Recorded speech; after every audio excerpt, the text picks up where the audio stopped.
여러분, 갯지렁이 보호해야 돼요, 말아야 돼요? 그리고 보호하는데 돈이 엄청나게 많이 들어가거든요. 해야 돼요, 말아야 돼요?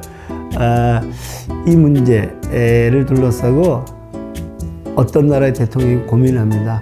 환경단체들은 당연히 보호해야 된다. 막대한 돈이 들어가도록 보호해야 된다. 이렇게 얘기를 하거든요. 대통령은 고민에 빠지는데 가만히 들여다보니까 시민들의 1%만이 동의를 하고 있거든요. 자, 그러면 이걸 어떻게 해야 될까 하다가 이제 묘책을 짜냅니다. 자, 이 멸종위기종에 있는 동물들 다 불러 모으자. 그럼 그들에게 너희들이 우리가 인간이 돈을 엄청나게 투자를 해갖고 너희들을 보호해야 되는 이유를 얘기하게 한번 해보자. 그리고 판결을 내리자. 판결은 배심원들이 있는데 그래서 인간으로 하면 되지 않을까? 그리고 전국에 생중계를 하자. 이런 얘기를 하거든요. 여러분, 대통령은 의도한 대로 성공했을 것 같아요? 실패했을 것 같아요? 자, 동물들이 이제 초대가 됩니다. 동물들이 얘기를 하거든요. 자, 먼저 동물들이 굉장히 어마어마한 얘기를 하거든요. 무슨 얘기를 하느냐? 야, 인간들이요. 우리가 너희들보다 못한 줄 알지? 아니야, 그렇지 않아. 왜 그렇지 않은지 알아? 봐봐. 너희들 날 수가 있어? 그리고 9개월 동안 땅에 내려오지 않고 날 수가 있어? 이게 유럽 칼새거든요. 유럽 칼새는 9개월 동안 날면서 짝짓기도 하고, 그 다음에 또 먹이도 먹고, 잠도 자고, 그런데 이게 평균 시속 100km라는 거거든요. 놀랍지 않아요? 그리고 또 수리부엉이가 얘기합니다. 야, 내가 말이야, 전사인데 날개짓 하나 가지고 한번 날아오르면 말이야, 이 인간이 볼 때는 너무나도 위대하게 보일 거야. 더 놀라운 것은 우리는 우는 소리가 멀리까지 이르고 청각은 상상을 초월할 정도로 밝고, 그리고 우리는 대낮처럼 밤에도 흔히 보거든. 먼저 이제 이 친구들이 하나하나의 어떤 그 동물들이 다 자기 나름대로의 특징들을 가지고 있거든요. 자, 그런데 어떻게 너희들은 우리를 그렇게 함부로 대할 수가 있어? 이 멧돼지 같은 경우는요, 사실은 수명이 20년인데, 인간이 그들을 잡아먹는 과정들 속에서 수명이 4분의 1로 준다는 거거든요. 자, 그리고 또 그들의 서식지를 파괴를 하죠. 이게 산성화가 되게 되면 갯지렁이로도 살아갈 수가 없거든요. 자, 그래서 이 항변들을 이제 듣게 되는 건 거죠. 그래서 우리가 얼마나 잔인하게 이들을 대하고 있느냐 하는 것이 이제 생중계에 쫙 나오는 건 거죠. 자, 근데 원래 목적은 뭐겠어요? 자, 얘들을 왜 보호해야 되느냐 하는 거였잖아요. 지렁이가 이렇게 얘기를 합니다. 갯지렁이가 우리가 사라지게 되면 말이야, 너희들 무사할 줄 알아? 먼저 새들이 그것을 먹지 못하게 될 거야. 새들이 살아갈 수 없던 우리를 먹지 못하면, 그러면 새들이 유해한 곤충들을 엄청나게 잡아먹거든. 그렇게 되면은 그런 일이 벌어지지 않는다면, 새들이 그런 기능들을 하지 않는다면 인간들은 굉장히 위험에 처할 거야. 유해 곤충들한테 노출될 거거든. 이제 이런 얘기를 하거든요. 그리고 이제 또 이런 얘기를 합니다.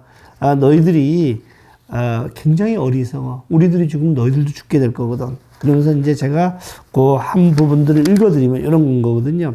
붉은 불이 갈매기인데요. 인간은 자연과 동떨어져 있는 것 같아. 그렇지 않아. 유일무이하게 어떤 그 동떨어진 개체라고 너희들은 착각하는 것 같은데 그렇지 않냐. 당신들 하나하나가 세상의 일부야. 머리부터 발끝까지 세균이 들끓는데 사실은 최대 3만 가지나 되는 세균이 당신들의 몸에 있다고.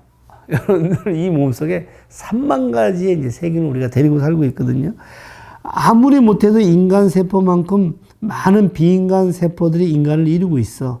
이런 미생물들이 이루는 어마어마한 공동체는 인간의 생존, 면역력, 소화, 배설 메커니즘과 뗄래야 뗄 수가 없는데 반딧불이가 얘기합니다.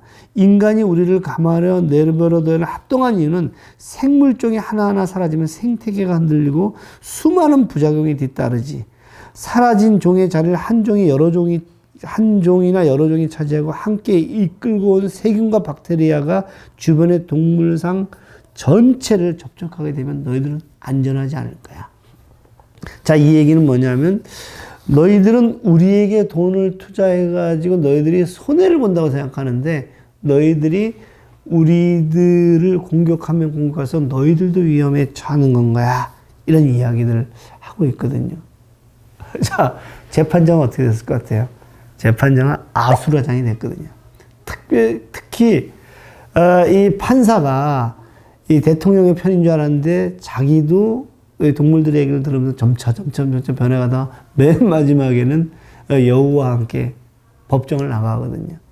그 자리에 이제 동물들이 이야기를 합니다. 뭐라고 하냐면, 야, 너희들 말이야, 이 재판을 우리를 피고인으로 세워가지고 우리에게 많은 공격을 해냈는데 이 재판은 사실 알고 보면 이 재판에 나서야 될 것은 인간이야. 인간들이 우리에게 얼마나 많은 짓을 해야 되는지 알겠지? 그래서 우리는 너희들을 이 재판정에 세워야 된다는 것을 이제 모든 사람들이 알게 됐을 거야. 막 이러면서 이제 이 의도와는 다른 결과들이 나오게 되거든요. 자, 인간은 어떤 대안을 가지고 있을까요? 여러분들 어떤 대안을 갖고 있으세요? 인간은 나름대로 아주 매력적인 대안들을 가지고 있거든요. 그 이름이 생태산업평론론이거든요. 생태의 문제, 이제 관심을 생태니까. 근데 이거 생태를 산업으로 보는 거거든요. 그래서 생태를 산업으로 보니까 그동안의 생태라는 것들은 사실은 산업이 될 수가 없었는데 이제 생태의 문제가 심각해지면서 이 위험한 곳에 늘 이윤이 존재하거든요. 위험한 곳에 늘 산업이 존재하거든요. 그래서 생태를 산업화시킨다라면 그것이야말로 생태도 살리고 산업도 만드는 이게 생태 산업론이고 이것을 우리가 보통 녹색 산업혁명 또는 지속 가능한 발전 우리가 이렇게 얘기를 하거든요. 그래서 여러분들은 이 생태 문제들을 또다시 이것은 어떤 뭐로 접근하느냐 하면 산업으로 접근하고 이윤으로 접근하는 그런 건 것이고 특히 근본적으로 근대화론에 기반해 있기 때문에 생태 근대화론이라고도 하는데요. 그것이 인간 중심성들을 버리지 않고 있는 거다. 이 얘기는요. 포스터는 이것이야말로 로마가 불타고 있었을 때, 이 네로라든가 귀족들이 이제 이 바이올린을 키잖아요. 하프인가요?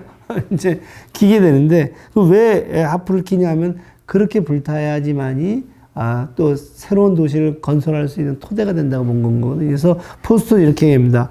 환경적 도전에 직면하여 자본과 지배계급이 보여주는 주된 반응은 로마가 불타고 있을 때 악기를 연주하는 것과 같다. 그 얘기는 뭐냐면 생태가 위기가 발생해서 지구가 불타고 있는데 거기서 또 다른 새로운 신생 산업을 발견하는 것과 같다. 이런 얘기거든요. 그래서 사실은 이 생태 산업혁명은 대안이 되는 것들이 아니라 위기를 더 심화시키는 것이고 위기를 오히려 하나의 어떤 이 은폐시키는 그런 것이 아닐까 생각을 합니다.